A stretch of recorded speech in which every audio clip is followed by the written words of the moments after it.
Let him cook. Let him cook now. Let him cook.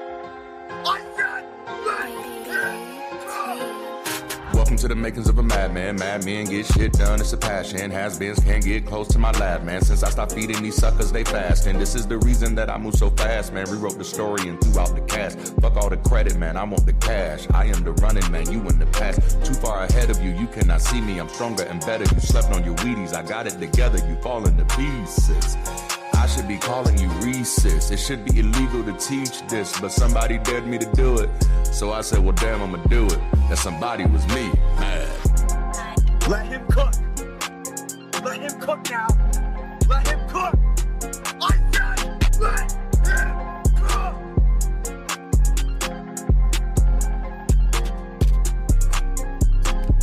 Welcome to the makings of a madman. Mad men get shit done, it's a passion. Has-beens can't get close to my lab, man. Since I stopped feeding these suckers, they fast. And this is the reason that I move so fast. Rewrote the story and threw out the cast. Fuck all the credit, man, I want the cash. I am the running man, you in the past. Too far ahead of you, you cannot see me. I'm stronger and better, you slept on your Wheaties. I got it together, you fall into pieces.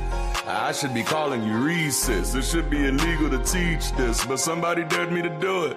So I said, well, damn, I'ma do it. That somebody was me, man.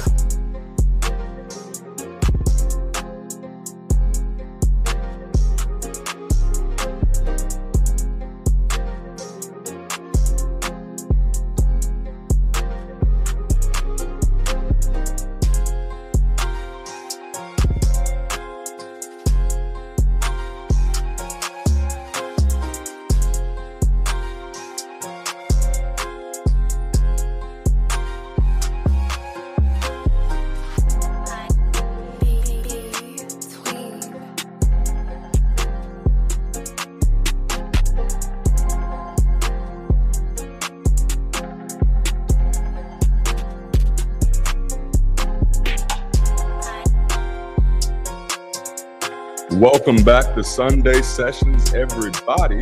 For those of you who don't know, my name is Darante LaMar, and I host these sessions, these conversations weekly as a touch point for connection, inspiration, and personal growth. I'm currently working on an audacious mission to launch communities everywhere I can that host weekly conversations just like these in an environment free of superstition or coercion. And so I show up because of that reason every Sunday. Really for three reasons. Number one, to host a conversation that either helps, heals, or hits on something important to our community, to create opportunity for people to gather, connect, and support each other in real time, and also to spark a fire in others who have a passion for speaking, organizing, and a professional interest in community leadership and personal development. So my goal is to get people excited about the idea of being a better way to connect by building community without superstition. So while today's conversation, as I have been saying, may feel like church at times, there will be no appeals to deities, doctrines, or anything that cannot be demonstrated as dependable information. At no point will you be asked to confess your sins or pick a savior. Instead, you will be encouraged to learn, laugh, and love freely while giving others the grace to do the exact same thing. We are building something world-changing and incredible. And if this is your first time, welcome in. Let us know that you're new so that our community can show you some love, right? All right, so are y'all ready for part 4 of This Is Kind of a Big Deal? This has been an incredible series. This has actually been one of my favorite series of the entire year.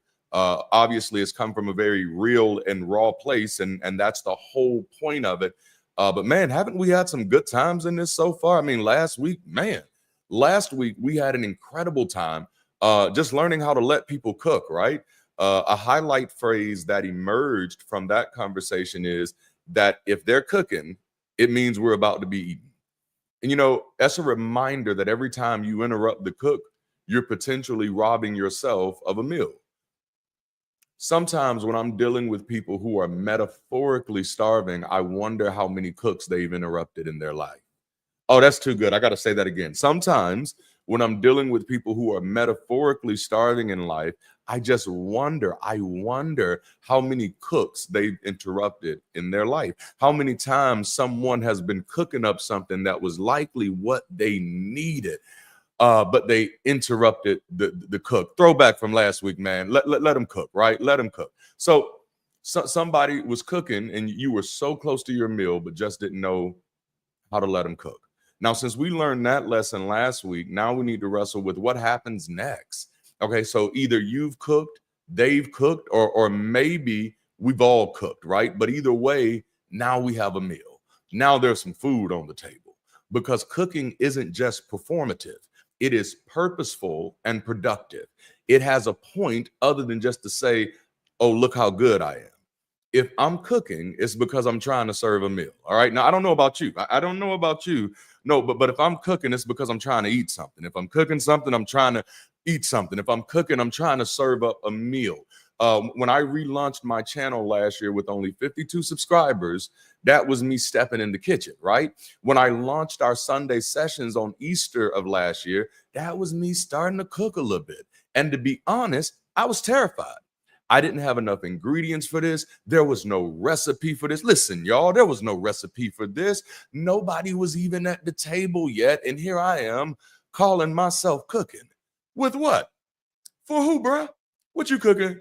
With what? You ain't got nothing to cook with. There's nobody to cook for. And honestly, yes, there were some people who tried to discourage the process. Oh, that sounds too much like church. Oh, I don't like that he don't debate. He won't talk about my favorite subject. He won't join my bandwagon issue. He sound like he preaching. I just got all of it. But as discouraging as those whispers were, I'm so glad that there were louder voices connecting to this community hollering, let them preach. No, oops, my bad. I'm sorry. Let them cook. And not only that, we're starting to get in a groove where other people are fighting through their own insecurities and inconsistencies to get in the kitchen and start cooking too. Now, that's what's beautiful to me, is that other people are finding their way into the kitchen. Nearly 100 students enrolled in Bridge City 101, How We Change the World. And about a handful of you already started cooking. Our Discord was a barren wasteland, honestly, but now there's some people cooking in there. Zen came in the kitchen and said, let me cook in the Discord a little bit. I said, let's go. Robert came in the kitchen and said, let me cook in Cali. I said, let's go. Kyle came in the kitchen and said, let's cook. I said, let's go. The big point is getting more cooks in the kitchen and letting them cook is finally allowing us to deliver. See, there's some food on the table now. There's some other people to talk to. There's actually something to do. In October, there'll be a place to go in Southern California. There's some food on the table now. And the more people we can encourage to get to cooking, the more food on the table and the more people who can eat, i.e., the more people we can feed. The more people we can feed, goddamn, the more people we can help. All right, is this getting good yet? Y'all, this is still the introduction. I cannot believe I am still in the introduction. But there's a problem here. There is a problem. There is a problem. And I know I took the long way around. But the cooking was never the point. It was the process. Remember, I told you in the beginning that cooking isn't performative. It's productive. I'm doing this because I need or I want something from it. If I'm cooking, I'm doing this because I want or need something from the other side of this process. I want to eat, and I want to eat well, okay? Why do I want to eat? And why do I want to eat well? Well, let's walk through a few benefits of good eating. All right. Number one, eating provides energy. Eating also supports growth and development. It boosts immunity. It reduces risk of chronic disease and improves mental health. See, now we're talking now. Let's make this crossover. See, I ain't eating just to be eating. I ain't eating just because it tastes good. I ain't eating just because it smells good. I ain't even eating just because it looks good. No, I am eating for my energy. I am eating for my growth process. I am eating to make sure that I can handle hard times. Y'all don't want to talk to me. I am eating to reduce the risk of disease and to make sure that my mental health is where it needs to be, because life is a trip. Eating is fundamental for our survival and overall health. It provides the nutrients and energy we need to grow, to function, and to protect ourselves from disease. So as excited as I am about you getting comfortable cooking, don't forget to eat. Yeah. We're gonna need you to eat something. Now stop being so shy, cute, polite, and all that other mess, and get in here and eat. Now, how you gonna let everybody else pull up at the table for the meal and yet somehow disqualify yourself? What I really want people to understand is that this isn't a game show, it's a restaurant. It's not entertainment, it's service. Real community to me is people serving together, cooking together, and eating together. Y'all don't want to talk to me. Robert, I don't know if you're watching this live, but I think I just slipped up on something here. Let them serve, let them cook, and let them eat. Damn, that's some good stuff. Now, if we're doing all this cooking, don't let this good food go to waste. As a community, we are rolling out a buffet of energy, of growth and development, of increased immunity, of reduced disease, and of improved mental health. Now, don't you let us have all this good food out here and you don't eat. Get on in here and eat something. As they used to say in the church days, come on in. What a table is spread. If you're going to be here, at least eat, baby. Pull up a chair. Go ahead and get you a chair up at this table and eat. Because we're talking about eating today. I don't care how you do it, but you're gonna have to eat, and not just a little bit. You're gonna have to eat all of it. See, that's some of your problem right now. You just sit down and you just nitpick through the meal. My grandma would be so disappointed in you. All that food, look at all that meat still on that bone. What is that? What is that? No, you're gonna have to eat, and you're gonna have to eat all of it. You're gonna have to. There's an old business saying, you have to eat the whole frog, bro. You're gonna have to eat all of it. There's so much I want to go into in this point right here, just because there's so much that much of us leave on the table of opportunity in our own lives because we don't know how to take advantage of everything that is in front of us. Now you got it. Oh my goodness, eat all of it. Eat all of it. You got it. Not only if you're coming in here, you're gonna have to eat. I'm gonna treat you for the rest of this message. I'm going to treat you like somebody's grandma. If you're gonna be in this house, if it's on your plate, you're gonna have to eat all of it. In the words of the apostle formerly known as Paul, take the bread and eat ye all of it. I came to encourage someone this weekend that every time you get the opportunity to eat, leave no crumbs. Will you encourage somebody in the chat and tell them to leave no crumbs? No. If I'm gonna eat, you're gonna know I was here because I'm gonna leave no crumbs. That plate is clean as a mug, ain't it? Okay, so now all of this was the introduction. This was the introduction. Let's eat and leave no crumbs, okay? We've already introduced the reason why eating is so important in a way that neatly fits the theme, but I want to build the metaphor out a little more so we don't miss a thing. Not one crumb, pun intended. So as a person who formerly weighed nearly 600 pounds, I know a little something about eating. I don't know if you can tell, but I get a little excited talking about eating. That's me pulling on my big boy days. No, as a person who was nearly 600 pounds, man, I know a little something about it. But a major realization for me in my weight loss journey was recognizing that I was eating for hunger, not health.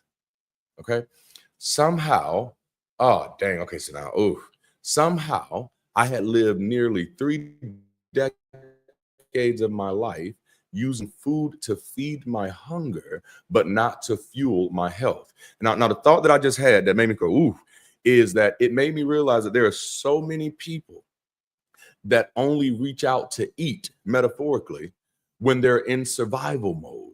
And then I realized, oh, damn, that's the scary thing. So the only time I'm trying to learn something new is when I feel like my life is dependent on it. The only time I'm pushing myself to check out a new skill is when I feel like I'm about to get kicked out or something. The only time we feed ourselves, get interested in new information, is just not based off of health, but just hunger. I'm starving right now, so I got to do something. So I was eating to survive, but I really wasn't eating to live. Like I treated eating as a passive reflex to hunger instead of an active opportunity for health. I shifted from eating for survival to eating for sovereignty, to exercise governance of myself and the desired interest of myself. See, now I'm eating because this makes me better. This moves me forward and it motivates me for more. This is what led me to building out the first phase of the mastermind framework, which I've shared a little bit with you all about, but it's that nutrition aspect because This is where it gets good. It wasn't just about what I was consuming for food, but also what I was consuming for information, what I'm consuming for ideas, what I'm consuming in my relationships, what I was choosing for entertainment. When a person is pregnant, the doctor will normally advise, remember now, you're eating for two. Y'all know that? They'll tell them, hey, now, remember, you're eating for two. It's admonishment that while you may not normally be intentional about your consumption, there's someone else depending on you to eat. So, but I'd like to update that advice for the purpose of this conversation for all of us, and that's remember you're eating for you now. You know what I'm saying? Like, and that was for me, 580 pounds, under 200 a day. Yeah, maintained it. For me, it was realizing that, hey, bro, hunger is literally like the basis level of your interest in this. You can actually get an informed understanding of how food works with you. You know what I'm saying? What it can do for you, So you start asking the question, what does eating for me look like? All right. So we eat for energy. Food fuels us. Without energy, nothing moves forward. Not our bodies, not our ideas, not our communities. Energy is the raw power that turns vision into action. In life, energy isn't just calories, it's clarity. What you consume determines whether you feel sluggish or strong or scattered or steady. When we eat well in conversation, in connection, in opportunity, we're fueling ourselves with the power to show up fully. So if I'm going through a phase, watch this. If I'm going through a phase, and this is just me, now you ain't got to do what I do, but I'm just telling you what I do, and maybe you will figure out something that you want to do. But if I'm going through a phase where I'm feeling more sluggish, or I'm feeling lethargic, or I'm feeling like I don't have the energy to complete certain projects I want to do, the first thing I check is what type of information do I have going on right now? And for me, 9 times out of 10, it will be, Darante, you've been so caught in grind mode that you actually haven't had any information. Now, that's something I'll do. What'll happen is I'll get stuck for maybe like 4 days straight. Obviously, I'm going to bed and stuff like that. But like 4 days straight, instead of listening to an audiobook, instead of listening to a lecture, I'm in kind of like flow state. So it's just music. It is just music. And so if I go that 4 to 5 days straight, and it's just music. That music, it keeps me going. It helps me flow. But I've also left myself like devoid of any new information or new stimulation for just new things other than what I'm working on. And so ultimately, I end up feeling completely drained, completely tired. And so that's when I know, okay, I got to switch up the game. All right, it's been music. The music has been nice. Because sometimes it's like meditation music, and sometimes it's like Jay-Z and Rick Ross. And then sometimes it's like old school Queen Latifah. And then sometimes it's like Broadway and vaudeville. Because I'm weird. I just like music and shit. So anyway, big point. I'll realize, okay, I need to up my energy in this level, right? So community thrives when individuals have the energy to invest, to engage, and to keep rising. That's why I share information like this, because life will beat the hell out of you.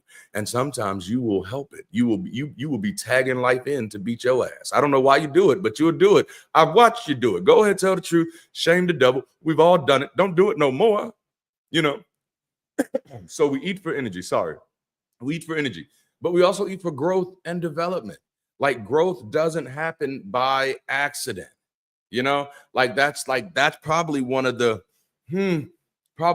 biggest issues we have in this country, is that there's a large population of this country who expects to be informed by accident. There's a great portion of this country who believes that education is passive, that it's just like osmosis, that you're like, everybody knows. And well, how do you know? Well, you just know by living. See, that's not how learning works, son. I don't know who taught you that. I'm sorry to go Bill Cosby, but no, that's not how learning works. Growth doesn't happen by accident. Learning doesn't happen by accident. Getting the accurate information doesn't happen by accident. You got to feed yourself the resources, the tools, and the right processes to get there. It doesn't happen by accident. Just as children need nourishment to develop into strong adults, our minds and our communities need the right intake to grow beyond where we started.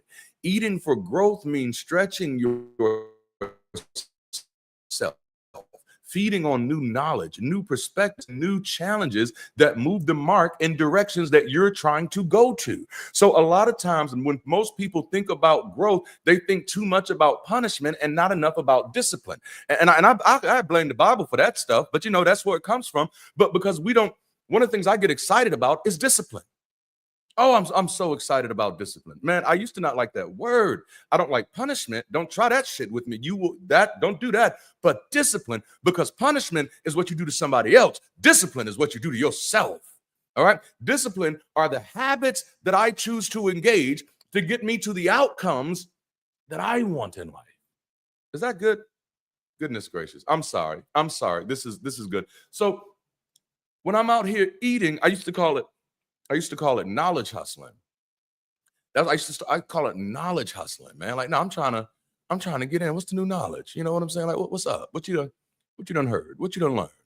Yeah, I saw some things change in your life. What happened? What new skill you done learned? What new word you've learned? What system you've come across? Who you've been talking to? Knowledge hustling. I want to know. Not saying I'm gonna follow it, but I want to know. I'm inquisitive like that, All right. So development requires intentional consumption. Now, just going back to this nutritional aspect,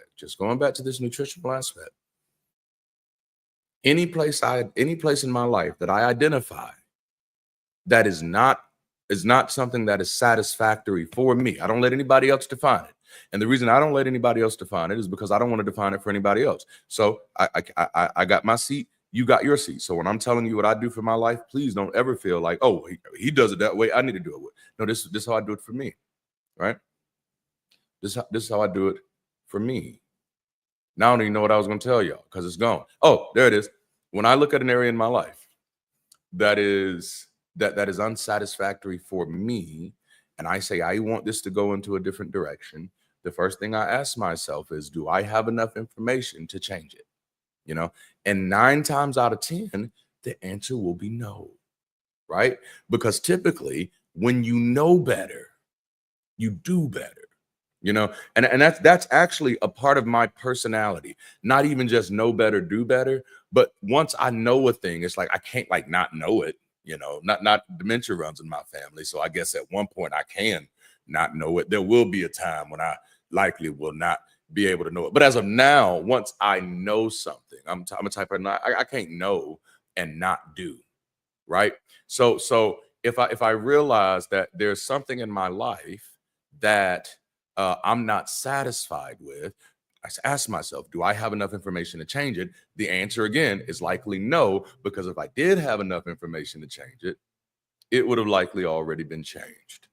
So now what I need to do is to create a new avenue for that type of information to come into my life.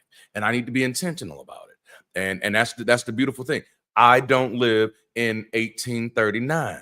You know what I'm saying? It's 2025 for me, and it's been the 2000s for at least 25 years for me. All right. It's been the 2000s for at least 25 years for me. And if you're older than 25, it's been the 2000s for at least 25 years for you too, just in case you didn't know. Thought you should know. But it's been at least 25 years that I've had access to the internet. I have access to technology. I have to remind people all the time that you do know there's a lot more on the internet than just porn and music. Okay? Listen, titties are fascinating. I get it. I love them too. Yes. Titties, big and small. I get it.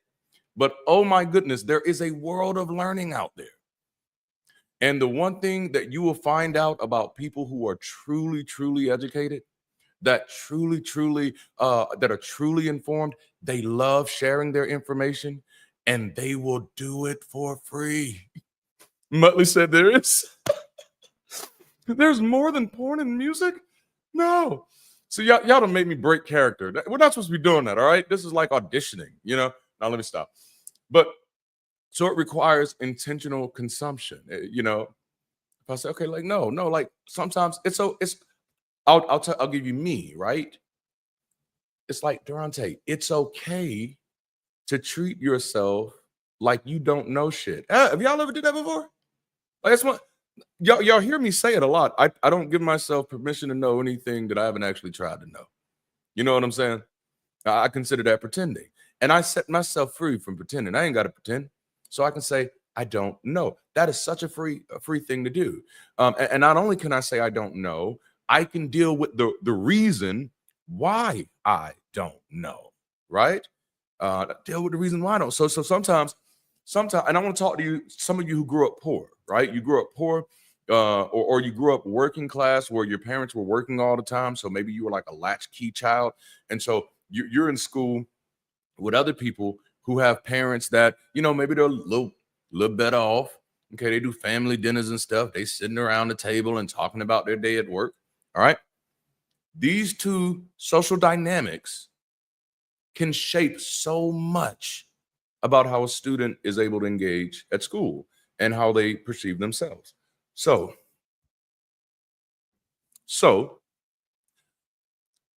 maybe you're in history class, or maybe you're in math class, or maybe you're in geography class, and the teacher is mentioning things about, oh, this place, this place, this place. And there seems to be these group of students, and maybe they all got on khakis. I don't know. But they seem to always know where these places are. They just seem to know these concepts.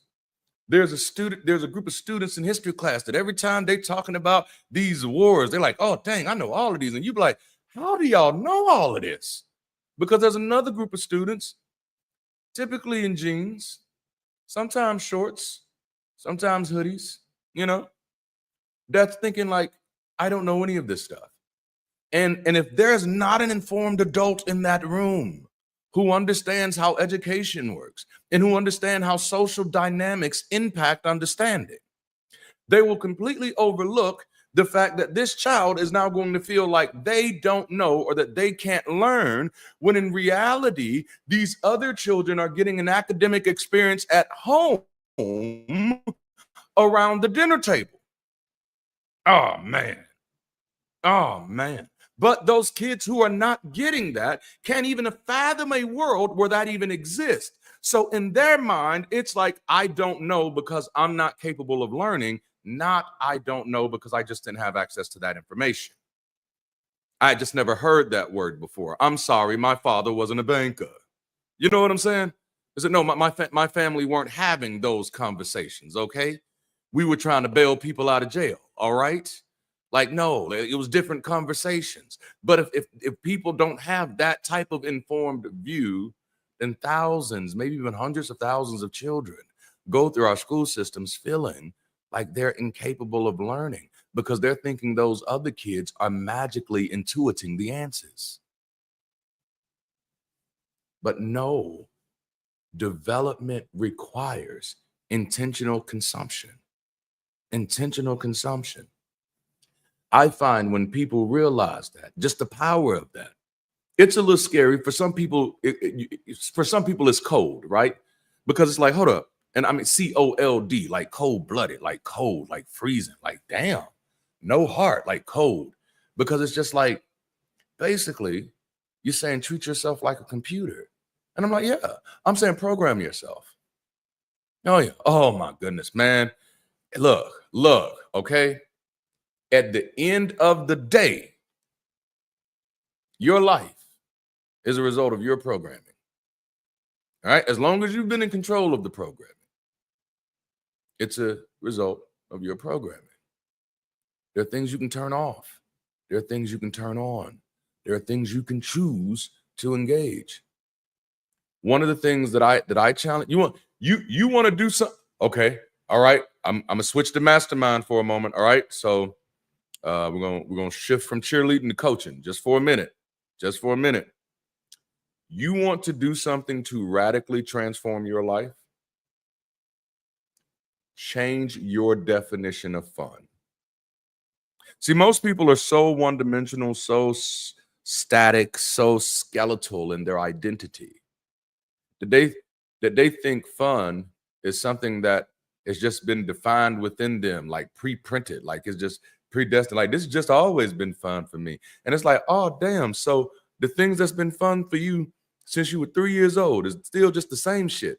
That's fun. So you just still farting in the bathtub and giggling. That's what we still have for fun. You see, that's how silly it sounds when you don't allow yourself to upgrade your definition of fun. But literally, you want to radically transform your life. You want to radically transform your life. Change your definition of fun. You know, I realize that I struggle with fun because, like, I am an empath, so I can have fun in anything. If other people are having fun, I can have fun. If I don't want other people to feel bad, I can have fun. But just a part of my neurospicy, I don't attach to those things the way that other people do. So I don't really have attachments. I'm one of the most non-attached people in the world. Like, that's why I think that's why that anarcho thing is on me so strong, just because I don't have those type of attachments, right? Okay, I'm gonna leave this alone because I think I'm gonna go somewhere else. All right, so development requires intentional consumption. Intentional consumption. What am I consuming? Oh, there it is. Changing your definition of fun. I realized that I was locking my definition of fun into what society was telling me needed to be fun. So fun had to be things, and this is when I saw the flaw, or this is when I found the fly in the soup. I realized if I continued to define what was fun for me by what the subset of society that I was involved in was defining as fun, as a person who was born into abject poverty, I realized that if I kept having fun, I'd always be broke, horribly broke. And it wouldn't be nobody's fault but mine. Like, it was bad. Like, that was just me. Listen, it's my story, not yours. But it was me. And I was like, oh, no. And then I realized, and this is what I asked myself, why is it that all the things at this time, all the things that my friends, that my affiliates and my associates and my other A words, assholes, that works, yes. Why is it all of my associates, why is it that their definitions of fun are all correlated to things that are horribly unproductive? Like, why can't, what rule says I can't have fun doing something that is productive, right? So what I decided in 2017, that what would be fun for me was learning new skills. Oh shit, man, my dick gets hard when I'm learning a new skill. No, that's fun for me. It's fun. No, no, that's what I'm gonna do. Why? Oh, because bro, this is what I told myself. You need new skills. You need new skills. You can talk a good game, but you need new skills. See, you don't have a family. You don't have a support system. You don't have people who will vouch for you. Everything that you do, you got to get it out the mud, but then you always pretend like you didn't get it out the mud. It's like you keep giving yourself amnesia. But now, no. Let's get to work. And so that's what I did. Okay, let me get out of coach mode. The more I stay in coach mode, I keep cussing at y'all and saying crazy stuff. Oh, man. So, and of course, this isn't just about comfort food that makes us feel good. When we're talking about growth and development, we're talking about real substance that builds muscle, all the muscles. You know, we're not here to stay the same size. Damn, see, now I should have made that joke because it's just building onto it now. I should not have inserted that joke there. Damn it. If I had an assistant, this is what they'd put in the notes. Don't make jokes like this around words where the next words in the thing is going to be about size. It just doesn't. Yikes. All right. See, we're here to expand capacity. See, you can't even take this seriously anymore. Let me read the sentence over without the joke in it. I got to go all the way back to the top because now I can't say this right. All right. Let me get serious. Let me put on like a bishop of non-belief voice. You know what I'm saying? I don't know. All right. But the big point is that growth and development needs to be intentional consumption. And we don't just want that to be based on just things that, you know, just not things that make us feel comfortable, but things that actually build us, things that help us things that help us build mass, things that challenge us, things that stretch us, things that help us expand. We're not the whole goal of growth. And sometimes, honestly, many people are not growth minded. Growth can sometimes come off as offensive.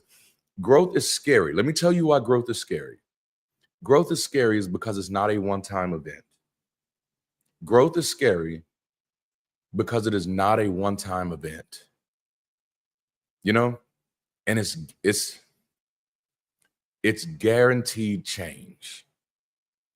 Growth is scary because it is not a one-time event and it is guaranteed change. Every parent knows this. Every parent knows this. You're parenting a growing child. That means you're signing up for consistent change. That's why when people join organizations or teams, they don't want them to grow because consistent change is scary as fuck.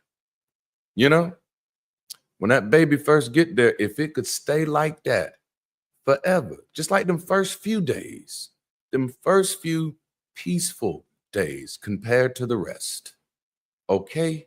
It's like after that third day, them lungs kick in real strong. Oh, damn. After them lungs kick in on the third day, see, maybe that's what the story of Jesus is really an allegory for. It's for the lungs and them little babies. On the third day, they rose, and that motherfucker got loud as hell. You know, like it's like a bell in there. Like when they scream, it's like their whole head be shaking and everything. And if you're a new parent, you scared. You like, is he gonna explode? Like, what happens? He can't keep shaking like that while he's screaming. Stop. And they don't listen. You know, sorry. See, I went off. But growth is scary because it's guaranteed consistent change. And so typically when we join organizations, like, we don't want it to grow. Now let's just let it stay small, because if it changes, that means relationship dynamics are going to change. That means I'm going to have to change. Positions are going to have to change. You're going to see more people. You're going to see less people. You're going to see new people. You're going to see more people than you want to see of them. You know what I'm saying? This is the reality. But we're here to expand capacity. Growth is scary. You know, every time you grow as a community, that's new people. There was a song when I was growing up, which was actually, I'm not even gonna lie, it was like one of the few songs that I actually liked by Biggie. But it was More Money, More Problems. Y'all remember More Money, More Problems?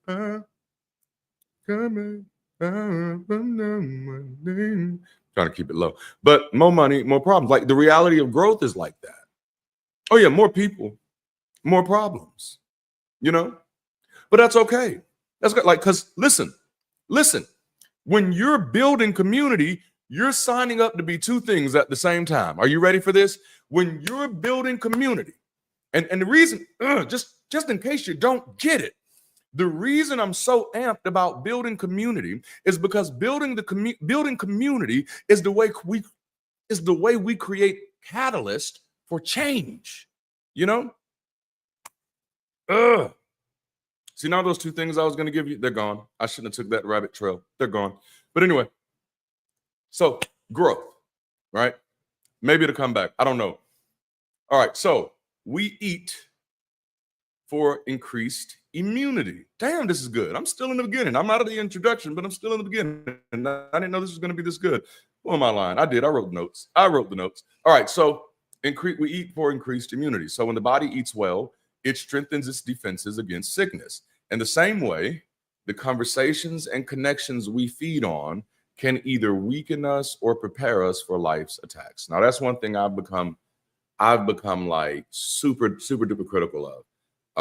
I used to, and I think I've mentioned this before. I wrote this in my first book, Significant. It's available on Amazon, by the way. That is a shameless plug. Buy my books. But anyway, so in my first book, there's a chapter called First Things First, and it's where I realized that I have the right to prioritize my time. And that was a hard thing to fight for. I was like, oh man, for whatever reason, and I don't think people realize this, but we lost so much with the invention of the cell phone. The invention of the cell phone is something that we don't understand how much of our sense of self many of us gave away unwillingly just by getting a cell phone. And I want to show you the difference, right? Because like back in the day when all you had was a house phone, you know what I'm saying? Being away from your home meant you were unreachable. You know, it meant you were unreachable. Hell, when you had a house phone, sometimes the phone being on the table and you being on the little recliner over there in the corner, so it's just a little too far away, that meant you were unreachable. Girl, I was gonna answer the phone when you called earlier, but it was on the table, and you know how these legs getting as I done got a little older, so I decided I'd just wait. I'll see who it is. I checked the voicemail back then when you could play the voicemail through the little tape and you had to flip it over. But when you get the cell phone, all of a sudden you become reachable at all times. And if you're not careful, people get to that place where they will treat you like because you have that cell phone, that you owe them your time. And I had definitely fallen into that trap. So anytime my phone would ring, I'd answer it. You know, anytime somebody would message me, yo, call me, I'd call them. Anytime somebody says, hey, I need to talk, I'd talk, regardless of what I had planned, regardless of what I was working on. That cell phone became a lifeline for consistent and continuous distractions and interruptions that were not moving my life forward. And I was sitting there having three fucking hour conversations with people who wanted nothing other than to hear the sound of my voice. They were not taking my advice. They weren't sharing any helpful information. Half of the time it was gossip and bullshit. And so I realized I needed to draw new parameters around my life. And so I made the decision to put my schedule first. And so now, anybody who knows me, I don't answer my phone, period, now. Like, nope. And it's deeper than that. Watch this. You will never get a response from me if you message me, hey, call me. Oh, man. Like, that's going to stay on unread. As a matter of fact, it's not going to stay on unread. I'm going to open it just so it popped down to red so that you know I read that bullshit. Because I'm like, that was your space and opportunity to tell me what the hell you wanted with me, and you did not. So no, that does not work. And I know y'all I'm a millennial. Y'all Gen Zers and all them other stuff. I know y'all talk through reels and videos and stuff. I don't know how to do that, okay? So when you send me a video, I don't know how to convert that video to what the fuck you trying to say to me. So if you would, please attach a little sentence to there and just say, hey, the translation of this video is, do you like me? Yes or no, or something, because like that, I'm a millennial. That's where you got to take it with me. Give me some check boxes and stuff, okay? Add a little love list to it. This, the song you were listening to, what the time it was, all of that. That's what I need, okay? Dang, I had so many fat flashbacks. Like I just went full Aaliyah 4-page letter, you know? Damn. All right, so don't know how I got there. My time, not answering the phone, right? Because I started prioritizing my time. I realized those conversations, they're not feeding me. I can't eat in these conversations. Have you ever been to a restaurant and like one of the little buffets or something, and you look around, he's like, I can't eat nothing here. I started being attentive to when I was, damn, this is good. I started being attentive to when I was in conversations that I couldn't eat from.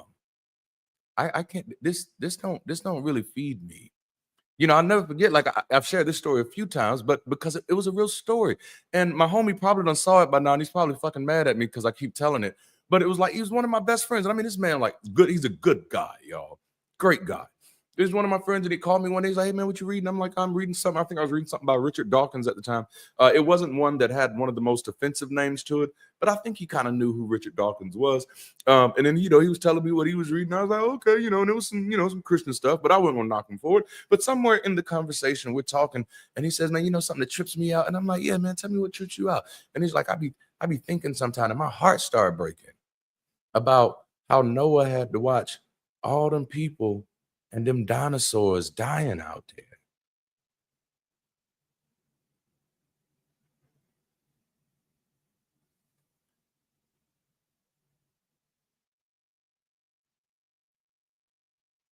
It's best just to end that there. Yeah, we haven't talked since. Yeah, I know that makes me sound like a jackass. Listen, it is not my goal in life not to be a jackass. So if that's how it comes off to you, I'll put that shoe on. No, I need, if I'm going to be in a conversation, I need to know I can eat. I don't know if y'all get it about me yet, but I'm a little intense. I'm trying to do some shit. I'm trying to achieve some stuff. So I don't want to be in conversations. Just me personally. There are some of you who love those type of conversations. Some of you, that would have been the ride of your life. As soon as he would have said it, wait a minute, dinosaurs and people, tell me more, you know? But for me, that was the straw. That was like, yeah, I need new friends. I need new friends because I need to eat. I need to eat. I had been malnourished, malnutritioned. I needed to eat. Is that good stuff, y'all? Oh, man. So we eat for increased immunity is the big point. In the same way that conversations and connections we feed on can either weaken us or prepare us for life's attack, eating wisely builds the kind of immunity that helps you withstand negativity, misinformation, and despair. Oh man, this is one of the reasons why there's a lot there are certain types of television shows and certain types of movies and certain types of music that I limit my intake of. Because I remember, like, I used to describe myself as a hopeless romantic. I don't know if I describe myself as that anymore, but I used to describe myself as a hopeless romantic. And it's mainly because I'm an empath. I'm very empathetic. I feel other people's feelings. I respond to them very strongly. And especially back then when I was dealing with all of my masking stuff, I wanted to respond in ways that society said was appropriate, right? So if somebody breaks your heart, you know, your girlfriend breaks on you, what do you do? Breaks up with, but what do? You cry, you know? And you can't just cry a little bit. You got to cry for days. You got to be upset for days. Otherwise, you didn't really love that person. You know what I'm saying? So you got to cry and you just got to be sad. And then you got to listen to love songs that make you even sadder.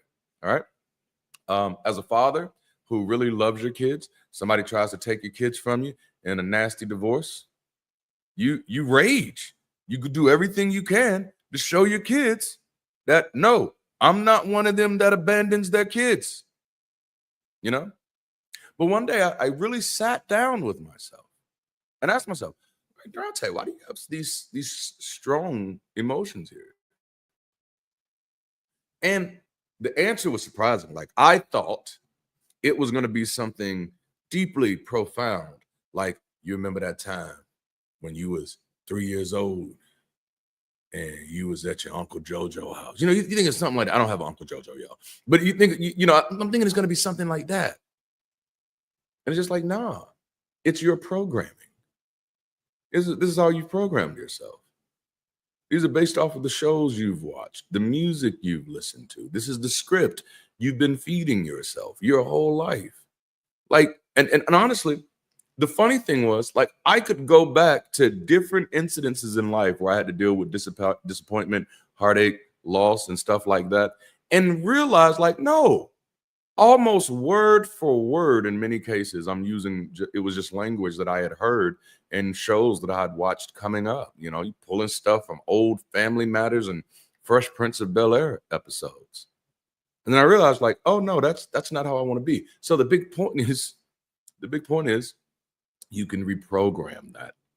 And I was like, no, I don't have to respond I don't have to respond that way just because this is how I have been responding. Now that I know that this is where that's been coming from and that I've actually just been kind of unintentionally following the script, let me get a new script that's actually based in understanding and not reflex, you know? So now when things happen, when negativity happens, when hardship happens, I have a different script. My script before, when hardships happen, was, why does this always happen to me? I can't win for losing. I don't know if I'm ever going to be able to take this. That's a script. Just saying something that what I'm doing at that moment is I'm saying what I believe is acceptable to say in society, as opposed to looking for what is the best thing for me to do. Oh, y'all ain't ready for that. That's mastermind.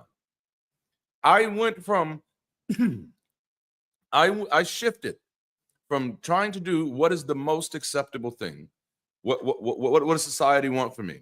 Well, they want me to show that I'm really disappointed and that I'm really hurt about this, because that's the only way that it means that I actually cared about it. But here's the thing: in most cases, I find I actually don't really care that much. Like when I fail, like it don't bother me as much as it bothers y'all. Like I'll cry because y'all crying, and I'll look all remorseful. Oh dang, I wasted so much time doing that, and y'all supported me all the way through. I'll do all that for you. And at the end of the day, it didn't fucking matter to me, because it either will succeed or it won't succeed. It's no sweat off my back. Doesn't actually change me. Man, I would have been much healthier in life if I leaned into my neurospicy from the beginning. I spent so many years trying to force myself to be normal, and now I'm like, bruh, normal is toxic as fuck. I don't want any part of that. I like being, no, I don't want to be normal. I don't want to be normal. I don't want to be normal. It doesn't work there, but I'll make it. All right, so when you get your information, when you get your immunity right, you're eating wisely, then it does help you withstand negativity a little better. It helps you navigate misinformation a little better. One thing eating right helps you do, it helps you ask better questions. Like people like, I'm gonna pick on the health nuts a little bit. Like, I think that's why sometimes the healthy people don't like me, because I'm an anomaly. Like I've done the thing that everybody else is claiming that their stuff can do. You know what I'm saying? Like everybody claiming that they can help you lose weight, but they've been skinny their whole lives. You know what I'm saying? Like rule of thumb, if someone gonna help you lose weight, ask them for their fat pics. I want to see your fat pics, or at least your clients. I need to see some fat pics, okay? That sounds like a sexual connotation, but I'm not kink shaming. I'm just saying. But no, no, you ain't gonna help me. You ain't gonna help me. You ain't never helped yourself lose weight. I tell you what, if you're so confident you can help me lose weight, take the next year to gain about 150 pounds. And then you and I can go through this process together, and let's see how it goes. Oh man, So it helps you eating better, helps you ask better questions. It helps you believe less bullshit. But that's something about those health nuts, man. That's what they'll start doing. And I don't want to say the health nuts, because I'm saying that for vernacular reasons, not because I think these people are crazy. It's just an easily recognizable term. So people who are health conscious and the people who are seriously health conscious, they end up knowing more about the structure of the food than anybody else. And they will always ask questions about food that you've never even thought to ask. My son, my oldest son, he's a health conscious eater, So even this morning, I was just warming up some leftover spaghetti, and I put it in the oven. We just cooked regular spaghetti last night, so I just turned it into baked spaghetti today, and it was delicious. And so he had just come in from track. Well, not track. He was running for track, but he had just come in from running, and he looks over and says, "Dad, is there meat in that?" And I'm like, "Yeah, it's spaghetti." He's like, "Is there a lot of meat?" And I'm like, "It's about the typical amount of meat that's in spaghetti." He says, "Ah." And then it hit me. I'm like, it's the protein. You need the protein because you've had a busy week running. And he's like, yeah. But he said it was also the noodle count as well. I had a lot of sweets this weekend, and so I don't want to add the starch to it. And I'm like, oh man, I'm so impressed. But you would do that. People who are health conscious, you be sitting with them at the restaurant, and they're like, yes, does that have gluten in it? I remember the first time I heard gluten, and I'm like, what the fuck is that? They've been putting gluten in our food this whole time? What is gluten? Because I never asked nothing like that. You know what my questions were? What that tastes like? Those are my questions. But no, the more you get informed about something, the more questions you have. And those questions lead you to different outcomes. And it also allows you to navigate despair. Like that's one thing, like, man, I used to be depressed constantly. I used to feel desperate all the time, like helpless, useless. And now, like, I've just been feeding myself so differently over the past decade of my life.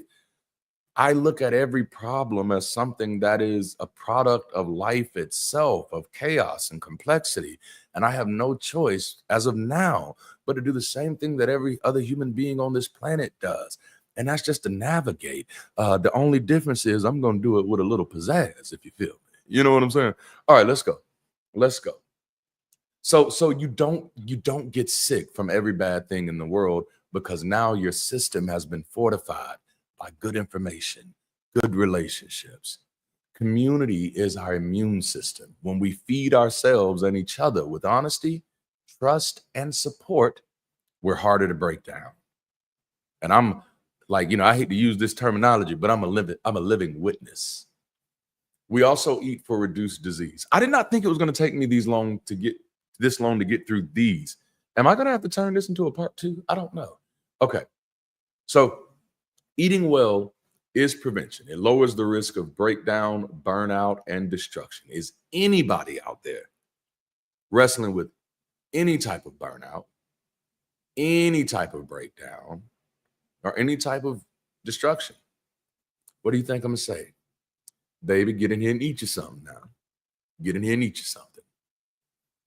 In our context, disease doesn't just mean illness of the body. It means dis-ease of the mind, dis-ease in relationships, dis-ease in communities. Toxic inputs create toxic outputs. But when we feed on better, we reduce the spread of dysfunction. We create healthier patterns, healthier structures, and healthier lives. Reduced disease is not just about what we avoid, it's about what we replace it with. Constructive, sustaining nourishment. We've got to get out of this avoidant category and get into this place of sustaining, right? I think this was the biggest issue. Yeah. I think this was one of the biggest issues with the majority of secular humanism up until the recent years, and that it was so focused on avoiding religion that it wasn't trying to fill the gap that it was creating. And I don't know if y'all remember, that was a major part of my story, is that I deconverted and deconstructed in 2010, walked away from the pulpit, and after having just a handful of conversations with people, decided to stay primarily silent on the matter of my lack of belief until I had hypothesized some type of replacement that I could give to people, because I decided, this was just me, this ain't got to be your battle, but this was me. I determined that it was unethical and irresponsible to take somebody's security blanket and then leave them out in the cold. And so I said, no, if I know I'm going to be introducing people to information that is going to deprive them of family, that will likely deprive them of the only community support that they may know. For many of them, like me, their own lifeline. Lucky enough, I was able to reinvent myself in the corporate world for a little bit. But that's a whole rug pulled out from under people. And if I don't have anything to replace it, then I'm only doing it because misery loves company. I just want you to be just as fucked up as I am. I want you to be just as mad and disillusioned as I am. See, that's not me. That's not what I want for people. But that's why I'm talking now, because I got my hypothesis together. Bridge City is doing a thing, and you're more than welcome to join. All right, so again, it's not just about what we avoid. It's about what we replace it with. Stuff that is constructive, stuff that is sustaining, stuff that is nourishing. And so the last one in this category, and I've got to move on, but is this good, y'all? Y'all tell me. Y'all tell me. I'll shut up right now if it's not good. No, don't make me shut up. I'm not going anyway because it's my channel. But anyway, we eat for improved mental health. Our brains are some of the hungriest organs we have. They thrive or falter based on what we consume. When we eat intentionally through positive connection, supportive community, and life-affirming conversations, we nourish the mind. Good consumption lowers anxiety, builds resilience, and gives us hope. Mental health isn't just about therapy or medicine. It's about what we take in daily. If we keep consuming chaos, we'll live chaotic lives. But if we eat peace, we eat learning, if we eat love, we'll think clearer, feel stronger, and live freer. Now, that's one of the things that I challenge everybody to just try. Try. Give yourself 2 to 3 weeks and say, I'm going to cut out every form of toxic media in my life just for 3 weeks. Please do this temporary. Don't do this long term. Just for 3 weeks, I'm going to cut out every toxic form of media. And when I say toxic, even the toxic ones you agree with. All right? But sometimes it's just like, I'm just take out all the stuff that I disagree with. That's called creating an echo chamber. No, any of this media, and I think a good way to define it is say, what are the top 3 most important goals in my life right now? And that's how you define what is toxic. Any form of media that is not helping me move towards my top 3 goals right now is toxic. So you're going to replace all of that toxic media with, just for 3 weeks. This is a temporary experiment. It's a temporary experiment that you can add to the data. You're going to take all of that toxic media out and you're going to replace it with stuff that is intentional. For 3 weeks, everything you listen to, everything you watch will be intentional. You will have to resist that scroll pox where you just end up getting yourself in there. That's what I'm starting calling that, scroll pox. Man, that boy got scroll pox, But you're going to resist that and be very intentional about your intake, right? You're going to add things that bring joy, things that speak of peace, maybe some meditative moments, and you're going to journal every day for 3 weeks. Do that with no expectations. Do that completely detached from outcome. And I'd love to hear what happens at the end. I'd love to hear what happens at the end. I'm not promising anything, but I'm damn sure not promising that there's going to be like this breakthrough and you're going to be a millionaire at the end. But my hypothesis is at the end of that, you'll probably be meeting a version of yourself that you didn't even know was in there. But that's just how expansive the human experience is. All right. So that's all of part 1. Let's get into part 2. That was why we eat. All right. What or how are we eating? Oh, snap. Man, Myth Vision Super Chat, man. Thank you for the $5. Bro, I'm officially moved into my new house. Here's some love. We'll catch up soon. Keep kicking ass, my bro. Love you, Darante. Love you, Derek, man. Thank you for dropping in, man. Love you. All right. So we talked about why are we eating. Let's talk about what and how are we eating. All right. Because, I have to make this metaphor fit in the context of community. So here we go. First thing is the consumption of conversation. All right. In 2023, I hypothesized that people don't learn from classrooms, courses, or curricula. They learn from the conversations that take place within them. It's high impact conversations that matter, which are designed to kind of facilitate deep learning, meaningful engagement, and actionable insights. These conversations are structured yet flexible, data informed yet human centered, and are aimed at fostering personal and collective growth, which is kind of how, if you notice, this is how our Sunday sessions are designed. Monday through Friday on the channel, I'm talking about things that are of interest to people who are deconstructing, things that will help them through the process and hopefully point them to some form of humanism at the end of that, to some form of believing in themselves and getting a little bit of their autonomy, their agency, and their authority, and their authority back. That's in line with these high impact conversations getting us there. So when we get here on Sunday, let's talk about things that are high impact, that are high impact And so let me kind of explain what I mean when I say that. I spread high impact conversations across 3 spectrums. Number 1, control. Conversations within this spectrum encourage individuals to take responsibility for their own actions and decisions, fostering a sense of empowerment.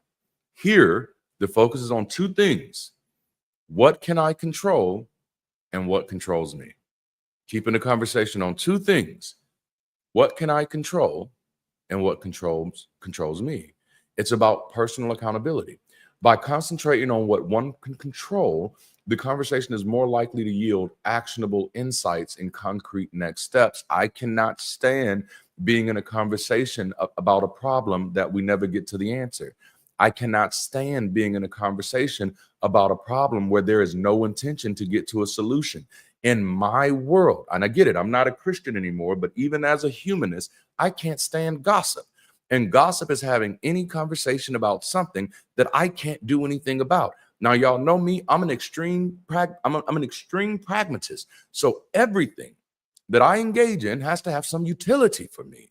And so talking about things that I can't do shit about unless I'm learning new information that I can do something with that information is completely useless to me. This is why I don't be liking talking to people who saying there's spaceships in the sky and they coming down and they doing this. If I walk in your house and you ain't got the first telescope, I already know you bullshit. Like, no, I'm not joining you in your mental jack off fest. I'm not doing this. I am not mentally masturbating with you. I am not interested. Sorry. I don't want to go to that party. No, nada, nine. There's some more.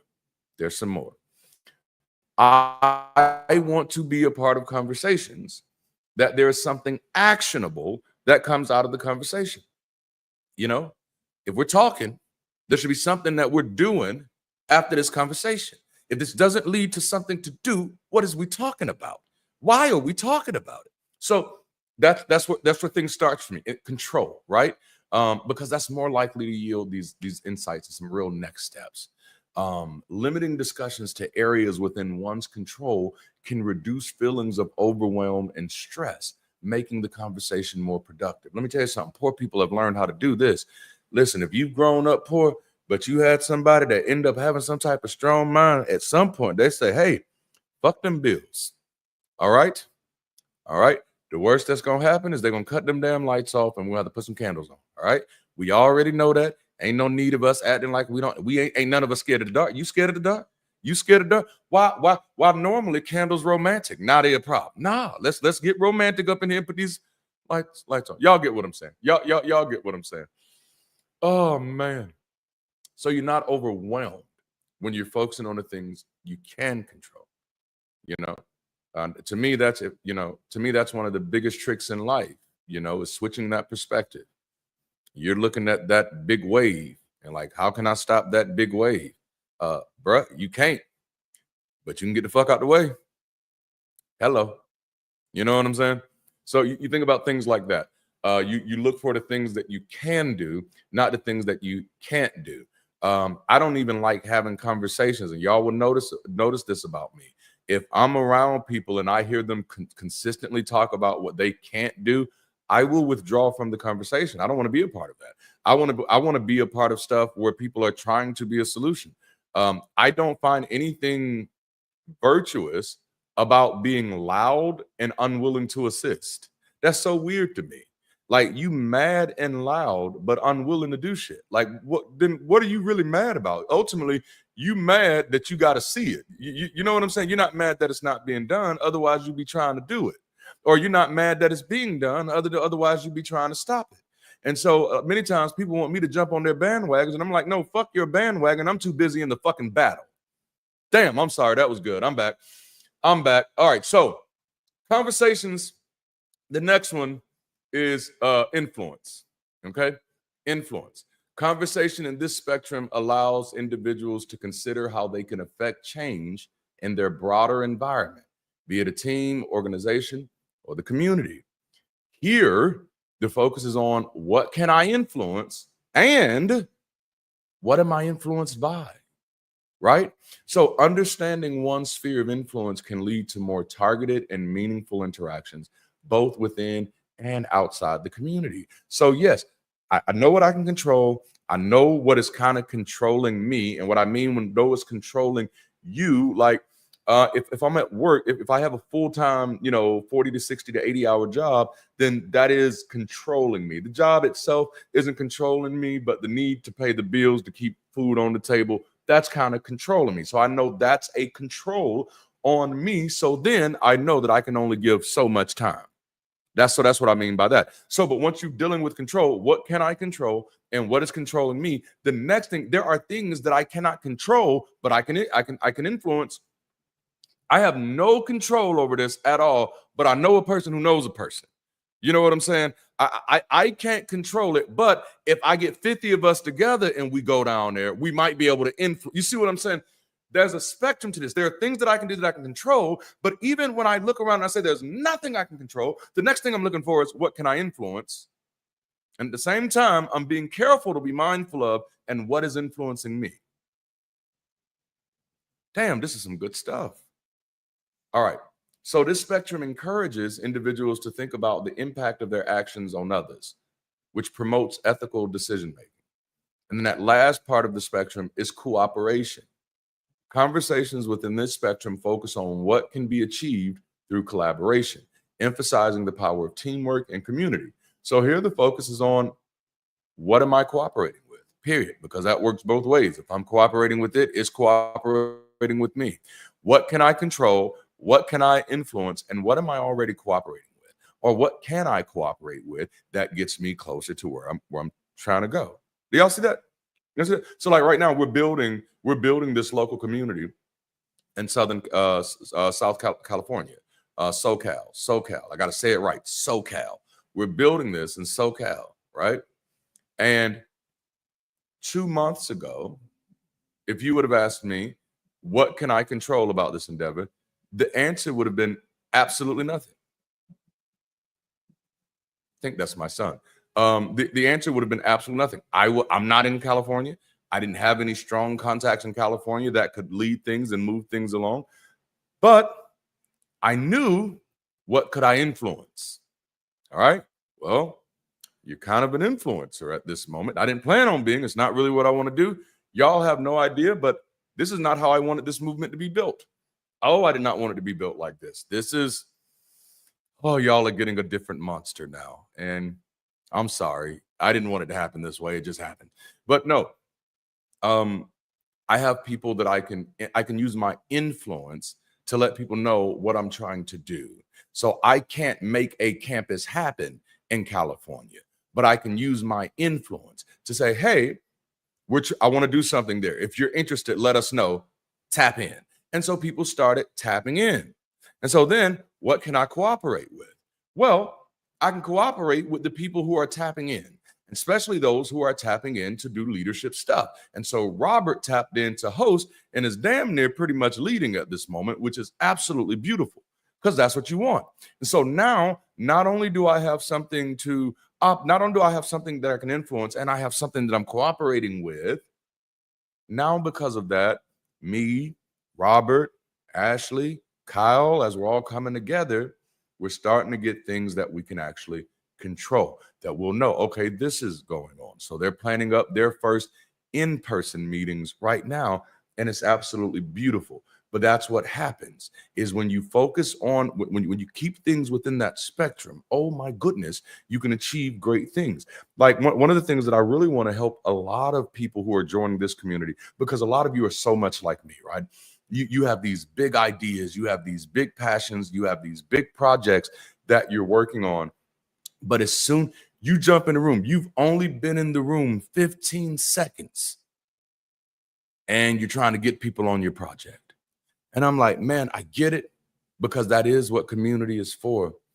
But this is the beginning. So this is what I want you to do first. And y'all hear me here. This is what I want you to do first. Before you introduce your passion project, before you introduce your needs, just introduce yourself. You know, this is the beginning. I did a talk a few weeks ago. You got here first. This is the orientation.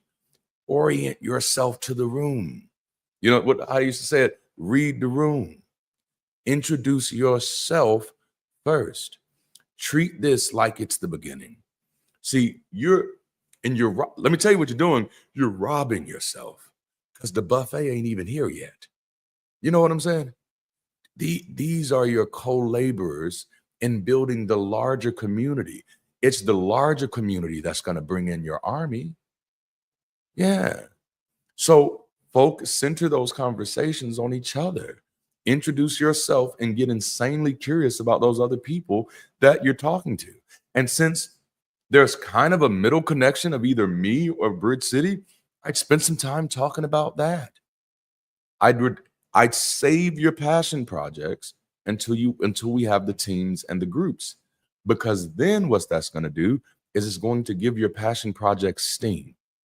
When we have the teams and the groups, which will only be formed when y'all are talking to each other and getting insanely curious about each other and getting insanely excited about working together, then you have some type of organized effort going on.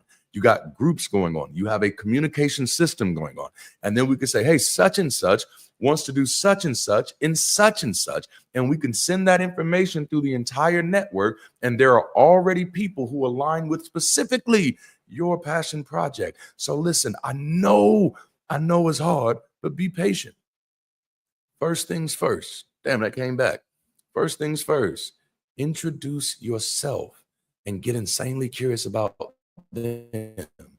And then all of y'all get insanely curious about the mission. Let me tell you something. I warn people of their own scammy behavior, okay? And when I say scammy behavior that gets your ass scammed, all right? All right? Some of y'all connecting the shit and ain't even reading the shit. No, read the shit. That's how people scamming you.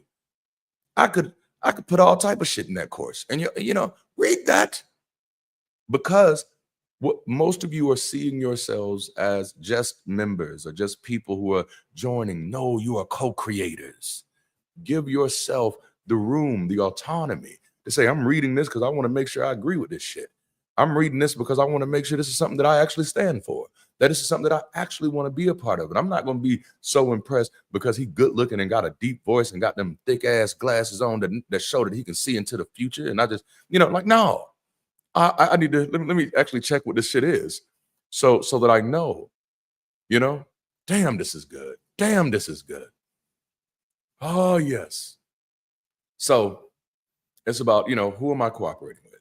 So by focusing on areas of potential cooperation, these conversations can serve as a platform for resolving conflicts and disagreements. Discussing cooperative efforts can lead to more efficient use of resources, including time, skills, and financial assets. Make sure that what you're trying to eat is actually on the menu. So that's what a big thing is. You know what I'm saying? I went through this phase, and my wife don't like it, but I went through this phase where one of the things that I don't like to hear or didn't like to hear for a long time was, what do you want to eat tonight? Because we were real poor. Like, we're still poor, but we're not like that poor anymore. So it's not that bad. It's not that bad. Like, we still poor. We Black in America, so that's kind of how that works. But no, that poor was like, what do you want to eat tonight? Like, I got fucking options. It ain't about what I want. Like, I don't even know why we playing that game. Don't ask me what I want. What you want to eat tonight? What you want to eat tonight? Lamb chops. Yeah, can't get them. Can't even get no lamb chops, can I? So no, don't get my hopes up. Like, what you want to eat tonight? What? Some money came in? Like, that's gonna be my response to that. That's gonna be my response to that. Because otherwise, I'm like, bruh, I don't get them beanie weenies out of there. I guess I'm gonna eat ramen. I guess I want ramen.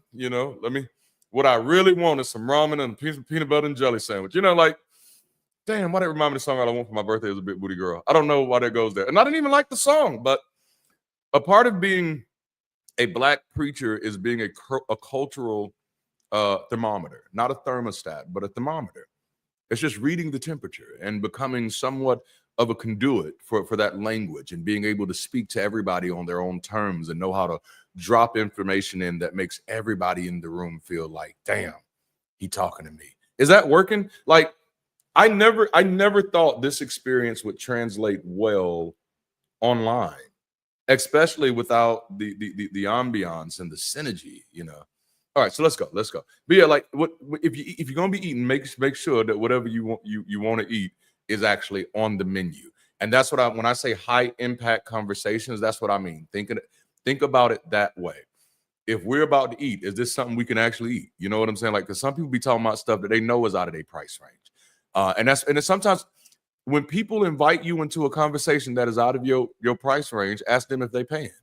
You know what I'm saying? Like, wait, whoa, this conversation right here, I don't think I can afford to have this conversation. So are you going to be paying me to be in this? You know? So anyway, that's consumption of conversations, which is why we do this. But there's also consumption of connection. After all, it is our purpose to be a better way to connect, right? So this is connection to self, connection to others, and connection to the world around you. Connection to self refers to self-awareness, self-acceptance, and understanding one's own emotions and needs. And that at one point, that was my definition of contemporary spirituality. That contemporary or secular spirituality, if you wanted to look for such a thing, is simply self-talk. You know, that's I built on it since then, which I'll be sharing later. We'll be talking about it, but it won't be coming not now, just later. But self-talk, you know, but getting to that place where you're comfortable with you, it's a major goal to create space safe enough for people to be able to explore themselves. You know, asking the hard questions are hard because we've never been safe enough to ask them. You know, like asking the question, "What's wrong with me?" is typically a healthy question to ask as long as you have a healthy mindset. If it's "What's wrong with me?" because I want to punish myself, then it's not a great question to ask. Which is one of the reasons why it's not a question we ask a lot, because we're so used to being in an environment that doesn't believe in perfection, but yet punishes you for not being perfect. So nobody wants to ever think that there's anything wrong with them, because it is a fucking psychological mindfuck. You know, to be like, oh, what's wrong with me? Well, this is why I don't believe in perfection, period. Right? Like I don't know the standard. So I'm always comfortable with the question, what's wrong with me? Because I know something's wrong with me. And something wrong with me, it isn't saying what's wrong with me as compared to what's right with somebody else. It's what's wrong with me according to how I feel about myself and my standards of my life. And so I give myself the freedom for that. And we have to create space for other people to do the same thing. It's like, dang, what is wrong with me? Like I have been stuck into this type of spot for a long time. Like, what is wrong with me? 2017, I had that conversation with myself. Like, Darante, you're a smart dude, bro. But you have been broke your whole life, and you can blame your parents for like the first maybe the first 18. I mean, there's some time in there you could have cut in and probably did a little bit more. But like, why is it that you're at this moment? Damn, I think at that moment, yeah, I was in my 30s, because 2017. I'm like, what's wrong with you? Why are you still broke? You know, I know that's a different question. Everybody can't have that conversation with themselves. I'm not saying you should have that particular conversation with yourself, but I am saying that is the conversation I had with myself. See, I had to have it because I have 4 kids. And so I don't get, regardless of everything else systematically that is wrong with the world, I don't get to use it as an excuse for me not to try my best to make sure that my kids have better opportunities than I did. To me, that would just be stupid. That, like some people say that, like that I can't even call that selfish. That would be stupid. I'm doing the selfish thing. The selfish thing is doing everything I can to make sure that my kids have a better chance than I did. You know? And that came from a moment of saying, Darante, what's wrong with you? What is wrong with me? Why can't I support here was the question. Why can't I get any support for any of the things that I want to do? Why is it that for everything that's important to me, this was the real conversation I was having. 2017, single wide trailer, holes in the floor because I jumped too hard and I was still a little heavy. You know what I'm saying? But why is it that everything I do, I got to pull it out the mud? Everybody else has people who will help them. They got friends they can call on. But me, I got to pull it out the mud. And then just when I'm barely getting it out of the mud, that's when people show up and say, yeah, we'll help. And by help, they mean we're just going to stand around and tell you how to do it. And I was sitting there And I remember saying to myself, or thinking to myself, is that why is you doing it by yourself an intolerable story for you? Why? Why do you feel like you're doing it by yourself? Why does that scare you? See, when you start eating right, you start asking the right questions. You start asking better questions. It wasn't their lack of support that I was afraid of. It wasn't their lack of assistance that I was afraid of. It was my own incapacity. I don't want to do it by myself because I sincerely believed I couldn't. Even when I was doing it, I'm like, what am I telling myself? While I'm doing it, I can't do it no longer. I don't know how much longer I'm gonna be able to do this now. Hell, I still do that. I still default to that. The only difference is, I got it. I'm gonna get up and do it. I'm gonna keep doing it. But back then I'd stop. Like, I don't know if I can handle this. But it's like, but you handling it though. I don't know if I can take this. That's really interesting because you taking it. I feel like I'm drowning. That's so crazy you say that because it looks like you flying. Damn, bruh. You know, I had to deal with that. Like it ain't their lack of support that I'm scared of. I need their support so I can have an excuse not to believe in myself. I need their support as a scapegoat. I need their support so I don't have to see how much I can take. But what if, y'all know I don't believe in any form of predestination, but what if figuring out how much I can take is exactly what I need to be doing to figure out just what type of monster I can be? And I mean monster in a good way. I can be a friendly monster. All right, so get in that safe place to ask those questions. What's wrong with me? What's right with me?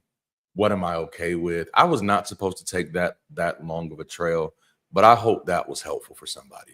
All of that came from just that one question. I was supposed to unpack. I was actually supposed to just read those questions, but I hope that little rabbit trail was helpful for somebody. Because damn, a lot came out of that. A lot came out of that. I think my eyes still watering. But we need that space, you know. What am I okay with? What am I passionate about? That's the connection to self. But there's also connection to others. And this encompasses various types of relationships, including your family, your friends, romantic partners, and acquaintances. Oh man, relationships are the biggest areas that humanity is wasting. And it's so sad to me because so many people have all these titles and all, they got these BFFs and these glams and grams and all of this stuff, and none of it mean shit because we're not holding each other accountable to it anymore. I am one of those people that if we're going to be in a relationship, it actually has to mean something. Number one, I am one of those people, like, I really like myself. Like, I enjoy being myself. I bring my own happiness to the relationship. I'm a happy person. Like, this is my happy face. You know what I'm saying? So if we're going to be in relationship, it can't just be for conversations. Number one, because as y'all have seen, I don't really have time for that many, you know? So it has to be purposeful. So I kind of break it up to this way, in the most simplistic way. Because if I gave you the requirements to be my family, you'd be like, this bro ain't never gonna have family. You know what I'm saying? But to keep it simplified, when we're talking about these connections to others, we'll just run through a few. Number one, familial connections, right? So to keep that simple, that's safety based. Like, at the very least, if we're gonna call each other family, I need to be safe with you. If I don't feel safe with you, we're not family, period. That's my rule. That, like, I got a lot more rules, but that's like base. Like, I have to, I have to feel safe to be able to communicate with you. I have to be able to feel safe to share my fault, my miscomings with you. I have to feel safe to fail in front of you. I got to feel safe to win in front of you. I need to feel safe to brag in front of you. And if I don't have that safety, we're not family. I need to feel safe to check you. If I don't feel that safety, if I can't check you, we're not family. That's real. If you can't check me, we're not family. If you're trying to live a life where you're trying to avoid ever checking me, we're not family. You see what I'm saying? Now, if you're not family, you're not checking me. All right, because you're not in the safety circle. I hope y'all caught that. Family. It's about family. I just did a whole Fast and the Furious and y'all missed it. All right, let me stop. All right, so the next type of relationships are casual, fun-based. Fun-based. I think I'm just getting to the place where I'm starting to have casual relationships again, where there's just people where I'm like, damn, I just kind of like hanging out with you. I like the way you think. Drew is one of them. Like, yes, fun-based. And you again, we had this cut. We hit this earlier. You get to determine what is fun for you. There's social, which we'll call community-based, and so basically the relationships that you're building, especially with other people in Bridge City Global, and for those of you who are part of the broader DLDD World Group, the relationships that you're meeting with other people on the team, or relationships that you're building with other people on the team, those will be community-based relationships, which means these relationships exist because the thing that we are all intersected around is the community, which is why one of the things that I'm driving, especially in these early stages, in the infancy stages of Bridge City, like I might literally make this a requirement of all the leaders. Like at the end of the day, the thing that I'm judging you by is not really how much you get done, it's how many relationships you're building. That's because the community doesn't exist until the relationships are safe, So it's not just going to be like, I think, 5,000 people are not going to show up and get along. I don't know what fairy tale book y'all been reading, but that's not how that shit works.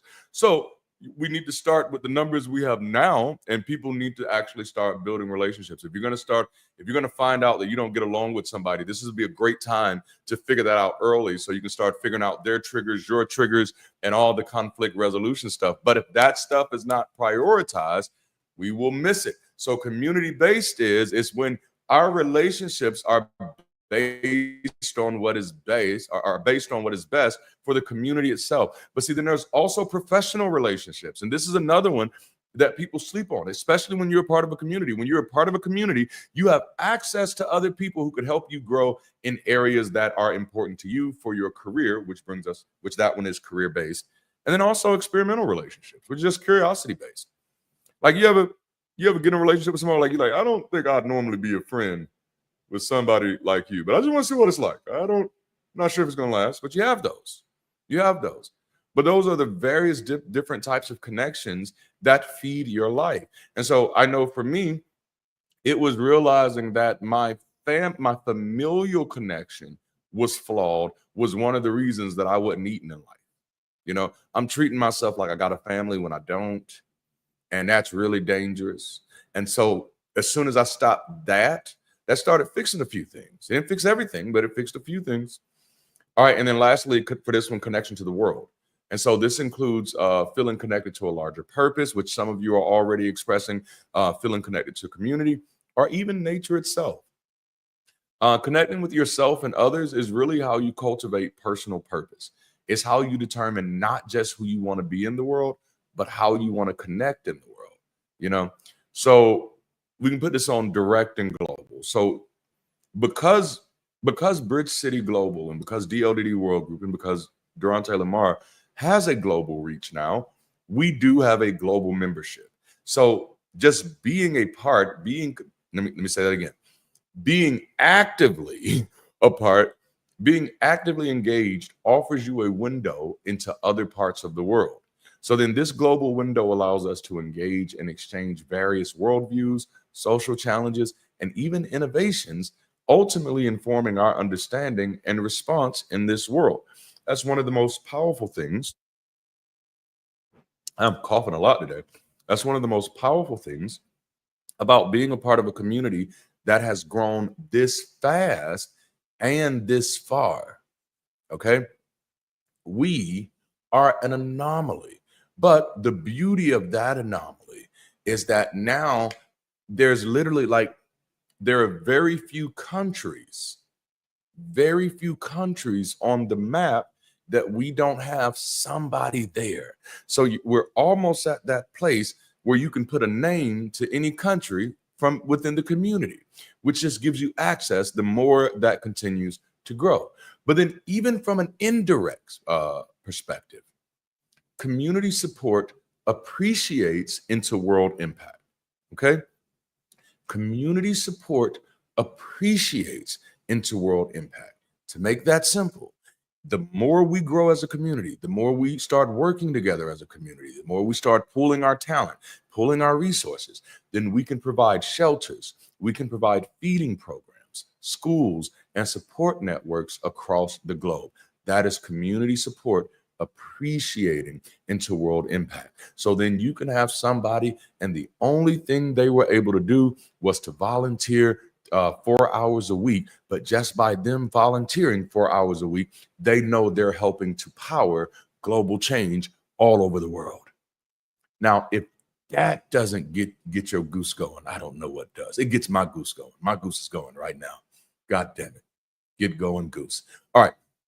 There's also the consumption of opportunity, and I'm going to try to roll through these fast. That's the opportunity. Oh, yeah, this is real fast. I can do this. Opportunity. It's the opportunity to discover, the opportunity to learn, the opportunity to develop, and the opportunity to do. You know,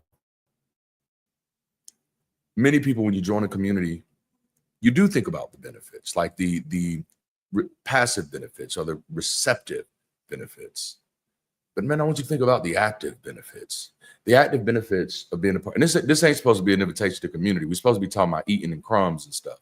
But I do want to say on this aspect, it's an active invitation to discover what's capable when we come together, to discover how you being here brings something different to the table. It's an opportunity to learn different new information, learn new processes, learn more stuff about yourself, and it's an opportunity to develop projects, programs, missions, systems, relationships, hobbies, interests, and lastly, to do. Scooby Dooby do. It's an opportunity to do. Community is an opportunity to do. That is so good. It's an opportunity to do. You ever said to your mind, like, damn, I want to do good, but I don't have enough to do good. But if I have a community gives me opportunity to do. All of a sudden, my $2 stretch a lot further when I put them in community as far as helping somebody else. You know, see, one person will never be able to really effectively help a lot of people. But a lot of people will always be able to help one person. And that's what the power of community is. Damn, that's good. You know, one person will never be able to help a lot of people effectively. Not for real. But a lot of people can always help one. We had built a little system off of that. I was running it locally for a while called Hope and Help, where people could nominate anybody who they thought needed a little help or hope. They either needed help or hope, and we were going to do it. And we'd go get appliance-sized boxes, refrigerator-sized boxes, and just call everybody in our network and say, hey, somebody needs a little help and a little hope. And we'd fill that box with whatever people wanted to put in there. There were some staples that we'd ask if it's a help situation more than just hope. There were staples that we'd ask to be put in there, like hygiene products and stuff like that, toiletries and food stuff. But then there were also, hey, there's just something you want to throw in the box to surprise somebody. Let's do that. And to be clear, this was not something to solve a problem. That was never the goal of Help and Hope. It was something to be the entryway to larger systems. I'm not going to walk you through that whole plan because I'll bore you, but I definitely plan on bringing that back. But it was always beautiful because it doesn't take a lot. 10 people can help one person a lot quicker than one person can help 10. And we'd make sure that people wrote little letters of encouragement to people and just drop them in there and wrap our little logo with the bow on there. It says help at hope. And we coordinate with the people how we want to get it delivered to them and all that stuff. And the biggest idea for that, again, this was never meant to be a solution. That's not a solution-oriented problem. On the other end of help and hope is we wanted to actually build help and hope communities, which will be based off of thrift stores and stuff like that. But no, we'll go down that road. But see, like, I grew up poor, like really, really poor. My mother was a drug addict. My father was not poor, but he was a jackass, so he wasn't around. So I had to deal with shit. My whole family's been poor their whole life. So no, I've been in the food lines. I've been at the churches and waited, you know? And when you are going through a hard time, finding out that you don't have to go wait in a line and debase yourself for somebody to care about you. You know?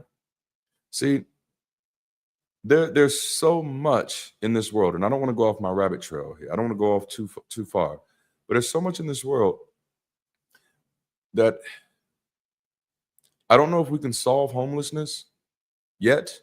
No, we can. We can. I don't know what it's going to take to do it, but I know we should also be focusing on preventing it as well. And there are a lot of people that are just one bad week away from losing everything. And I don't know if you've lost everything before, but I have a few times. And like, starting over isn't actually starting over. By the time you're ready to start over, the world has already moved on. And so when you lose anything in this type of economy, you have to fight back like 5 times as hard as anybody else to catch back up. That's how homelessness becomes so persistent in this arena. Because once you lose a little bit, getting back, you feel like you got to slit your wrist just for people to even care. You know? It's like all of a sudden, if you're not dead, it doesn't matter. Now, if you had died from it, we'd have something to talk about. Oh man, y'all don't want to get me here. But this is why I push and advocate for community. We can change that. We can be the change that we need to see. We can make that difference. Which brings me to the last one, the consumption of responsibility. Do the work. Do it right. Do your best and do the most. Like, this is really about the leaving no crumbs now. Work is what we do with our energy to change our outcomes. It's how we transform chaos into comfort and complexity into opportunity. You know, you need to be constantly looking for ways to improve effectiveness, efficiency, sustainability, and scalability. Like, it has to be a focus. And then do your best, which is simply do all you can. Whatever you're working on deserves your full attention. So give it that. And then do the most to actively and intentionally engage in a wide range of self-improvement activities, focusing on developing different aspects of yourself. Don't just depend on one area. Lean into emotional intelligence. Lean into those new skills. Lean into your physical health. Lean into your mental well-being, and remove any models of perfection. So you're not leaning into anybody else's image, but you're basing it on who you are and who you want to exist in the world as in this moment. Giving yourself the freedom and grace to understand that, hey, it might change someday, but the goal is about reaching your potential. So what about these crumbs that we're supposed to be talking about? But what exactly are crumbs? A crumb is a very small amount of something. Crumbs often get left behind because they're so small, and they're often considered both insignificant and insufficient, which means not important and not enough. To me, this is the overarching problem with humanity. We have swollen in our tendency to view ourselves and others as not important and not enough. And this is why you don't know how to appreciate your crumbs, because many of us do not know how to appreciate ourselves. Significance and sufficiency are subjective. Important to who? Not enough for what?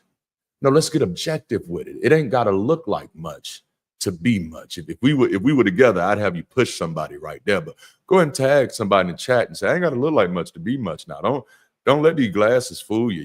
It ain't got to look like much to be much. And it's today is not actually, it's tomorrow. And it by itself is not the same as it is with me.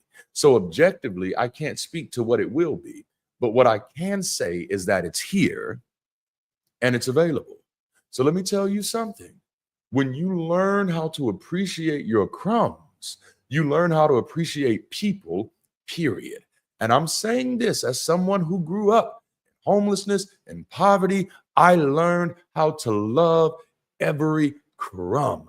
When you don't have much, when the little bit you have belongs to other people, at some point, you learn how to love every crumb. You become appreciative of the smallest things, not for any other reason. It ain't got to be much. You don't have to be important. You don't have to be enough. I'm just glad that you're here. See, when you've been through tough times, you understand some of that. That's what I want to see as we're building Bridge City global campuses all across this globe. I want them to be places that celebrate people from the large to the small, from the moment they come in. I don't care who you are. I don't care what your background is. I'm just glad that you're here. Why y'all smiling at me so hard? Bro, I'm just glad you're here. I'm just so glad you're here. I know it's a little creepy, but no, I'm glad that you're here. This is why I approach people much differently than what I've experienced. You see yourself as a crumb. I see you as here. You see yourself as not enough. I see you as here. I'm not trained, but you're here. I don't have the experience, but you're here. I've never done this, but you're here. I'm a royal fuck up, but you're here. You don't understand. I'm going to mess this up. I know, but the person who wouldn't have messed it up is not here. But you are.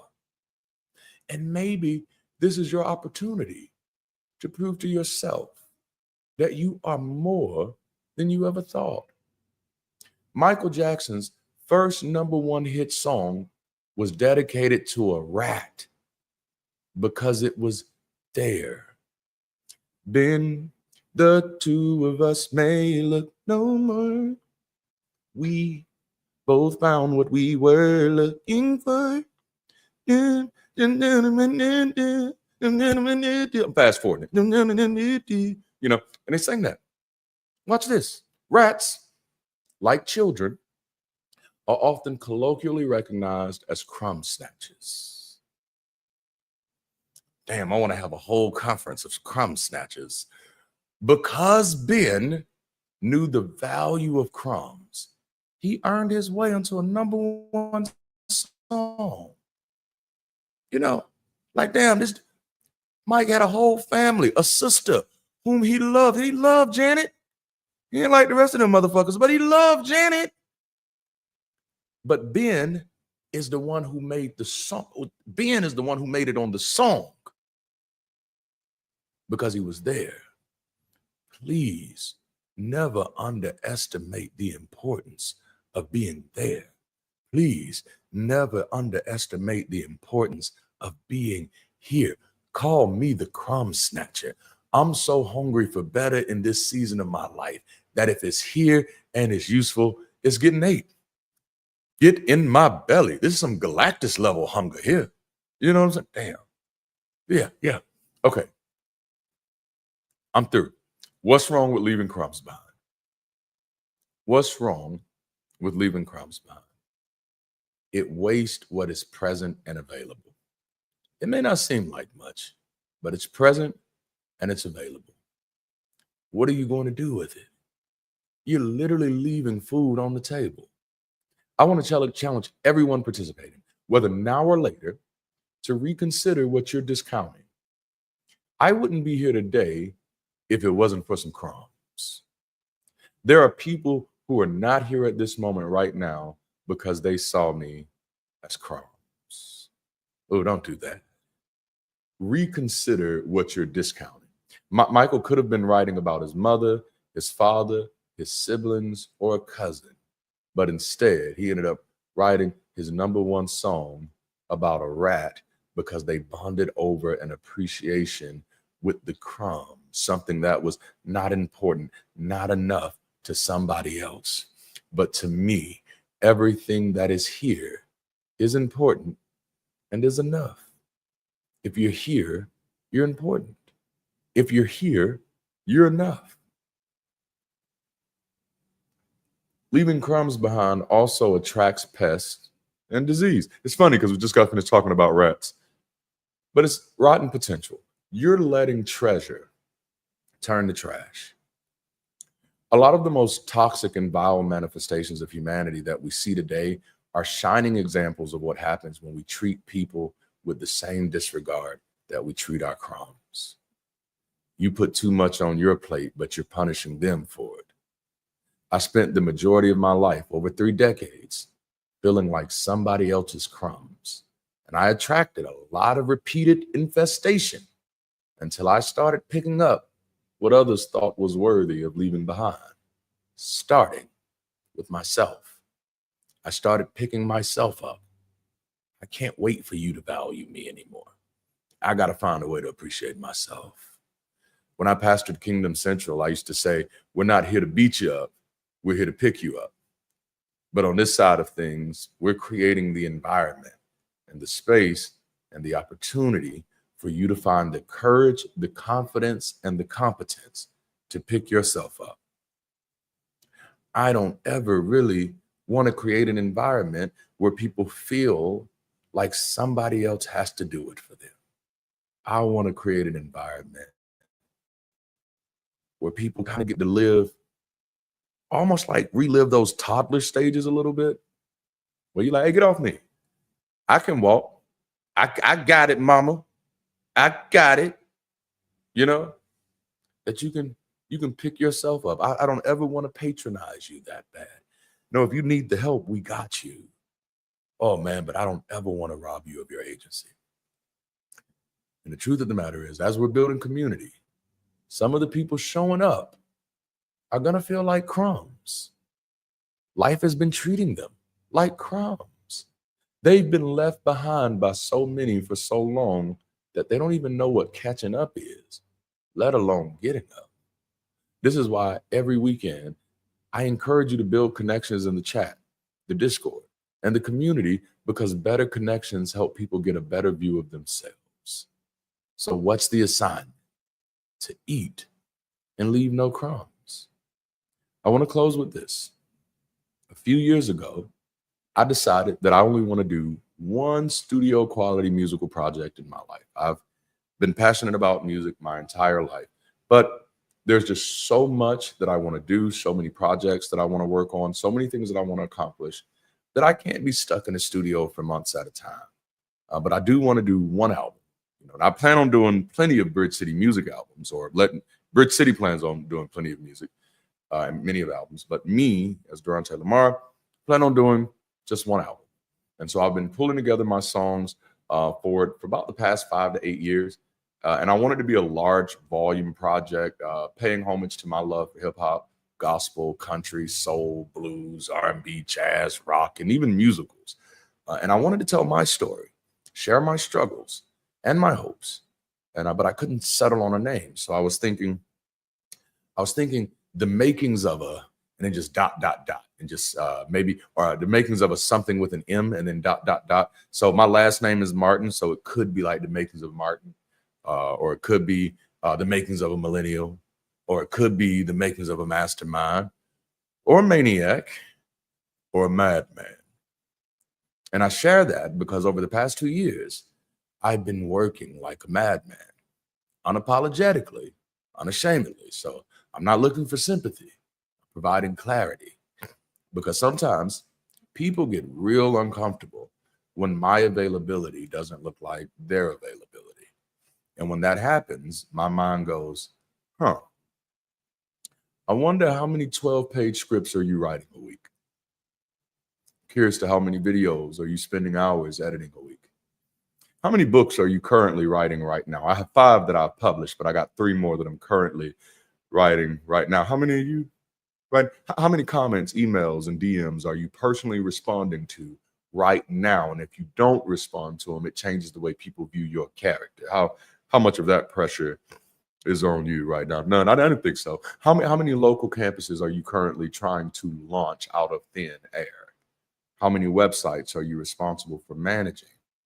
So the audacity to think that my time should look like your time. See, I'm on madman's time right now. Some of the homies be like, yeah, I'm on demon time. I'm on demon time. No, I'm on madman time right now. And I get it. You are living your life like a normal person. And that is awesome. I am so happy for you, but we are not the same. I am not living that way. I don't have that type of time. And that is on purpose. This is not sympathy. This is clarity. I unapologetically describe myself as hyper productive. That means if you want to be my lover, you got to come do some shit. You know what I'm saying? So you may see what I'm working on as crumbs, and that's okay, because not only am I cooking, I'm eating, and I'm on a no crumb left behind mission. So as long as you see crumbs on the table, go ahead and know that means I'm going to be busy. Because if there's some crumbs around, I've got something to do. If there's crumbs here, there's something for me to eat. So you can go ahead and do whatever the hell you was going to do. I'm going to attend to my crumbs. That means there's something left to eat. And my assignment is to leave no crumbs. And at this moment, this is bigger than just a vision for community. I'm talking about life now. I treat my life like this is kind of a big deal. I am kind of a big deal. To me, I've already changed what it means to be a Martin in my lifetime. I am kind of a big deal, and that is on purpose. And it's not just me wanting to feel better than anybody else. Better don't even exist. Oh, I could have said something cold-blooded right there. I'll save that for Mastermind. It's me wanting other people to have the same audacity to feel the same way about themselves, to say, God damn it, I am kind of a big deal, and I don't need anybody else's permission to be so. T.I. became the king of the South. T.I. pronounced himself the king of the South before his album had ever even sold any damn money. That's how you do it, okay? You decide who you are. You just be that damn person. You are a big deal.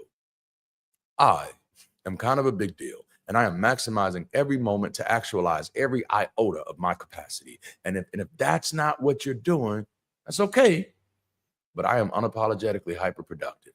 Because when the final words are spoken over what remains when my last breath is gone, I want them to be, he ate and left no crumbs. My invitation to everyone who's here, whether now or later, is to ask yourself, what crumbs am I leaving behind? What small things am I overlooking or undervaluing? What connections am I not cultivating? What idea of mine am I not supporting because others don't appreciate it? And how different could things be if I learned how to find my own crumbs as worthy of consumption? You are kind of a big deal. Leave no crumbs, my friend. Thank you all so much for joining me today for another Sunday Sessions. I hope this conversation has cultivated some insight and some inspiration for you and your journey. Make sure to connect with someone before leaving, because your relationships are the strength of this movement and community. And let's keep showing the world that we can provide inspiration, motivation, support, and transformation without superstition, control, or coercion. And also, join me again next week as we enter the 4th part of this series with a conversation titled An Ounce of Action. I wonder what's that going to be about. Now, of course, explore the links in the description to find ways to connect, including joining BC Global by enrolling in Bridge City 101, How to Change the World. You can also join my email list to stay updated on what I'm doing with the LDD World Group, or financially support the channel, the content, community, or the creator. That's me. It feels weird calling myself the creator, but Tyler did it, so I think I'm okay doing it too. But through Patreon, YouTube, PayPal, CashApp, Venmo, or you can purchase something from Window Shop. We do have some dope merch on there, and we have hella guides on there that'll help you grow in your personal walk with reason. Hallelujah, I guess. All right. So if you want to support, we want to make it as easy for you as possible. That is literally all I have for you today, folks. I love you all so much. I am so sincerely grateful that y'all choose to come and spend some time in these conversations. We are literally making a difference right now. And again, I do have to say this. Whether you're in California or not, I love to see you in October as we're getting my tickets just got booked this morning. And so as we're getting the location and everything together, I'm going to be getting that information out. I would love to see you there. Send all your thoughts and prayers and all that good stuff. All right, that's all I have, y'all. Until next time, keep rising and be the bridge.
Twin, play and win.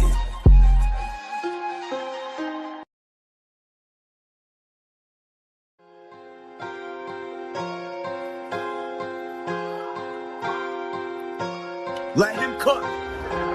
Let him cook now. Let him cook. I said, let him cook.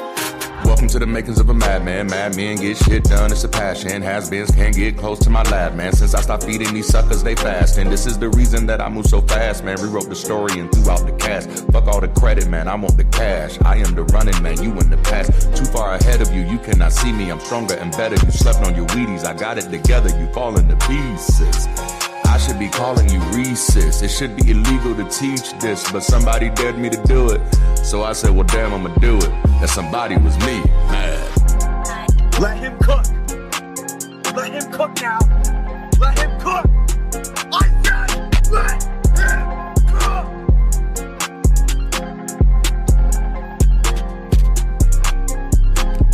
Welcome to the makings of a madman. Mad men get shit done, it's a passion. Has-beens can't get close to my lab, man. Since I stopped feeding these suckers, they fast. And this is the reason that I move so fast. Rewrote the story and threw out the cast. Fuck all the credit, man, I want the cash. I am the running man, you in the past. Too far ahead of you, you cannot see me. I'm stronger and better. You slept on your Wheaties, I got it together. You fall into pieces.